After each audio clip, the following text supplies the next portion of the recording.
Whistle sa inyo so purpose ng whistle mo niya to nawag tas ito mga kauban whistle ta yun niya magpudlok po ni nanduhan ni kote kaso tayo emergency so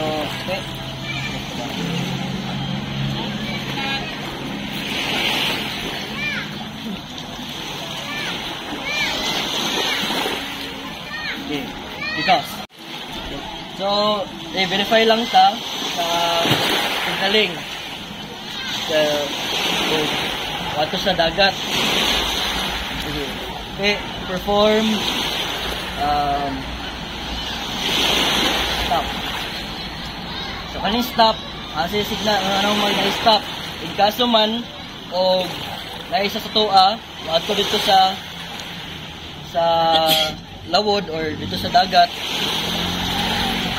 naay po'y mo signal dito sa mala kung na may signal o siyang ang nasa mala kita kung hadapit ang rescuehon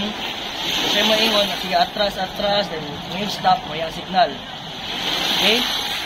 signal go further go further pasabot atras pa ato pa siya ito sa unahan alright kung taog abot na sa point kung asa siya mahunong stop signal stop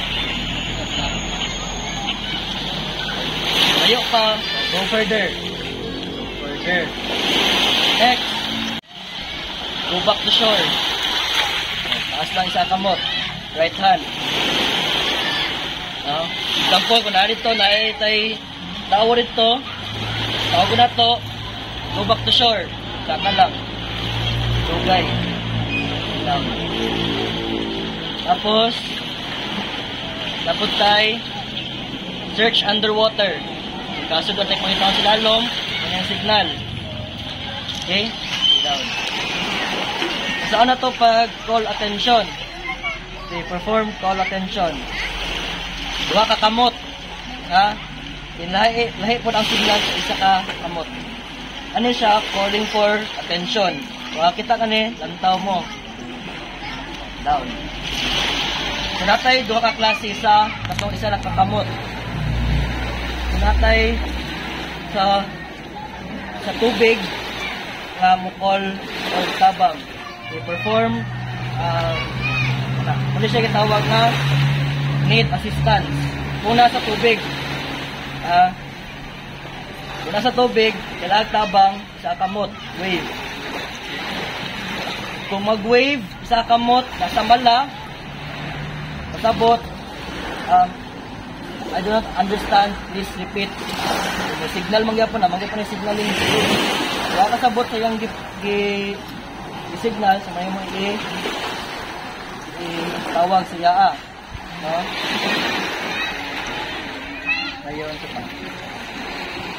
so kung naay mo signal sa inyo nasabtan ninyo o say iyang pasabot kung na siya gitawag og I understand ano lang sa kakamot ubos na yun katong dugay is back to shore katong dali ra is I understand okay so mo signal taog drowning victim active drowning victim please assist so tudlo ni mo pasyente tapos ang sa kamot tuyok sa paulo ilian na tuyok sa ibabaw sa ulo kung mag-send tag direction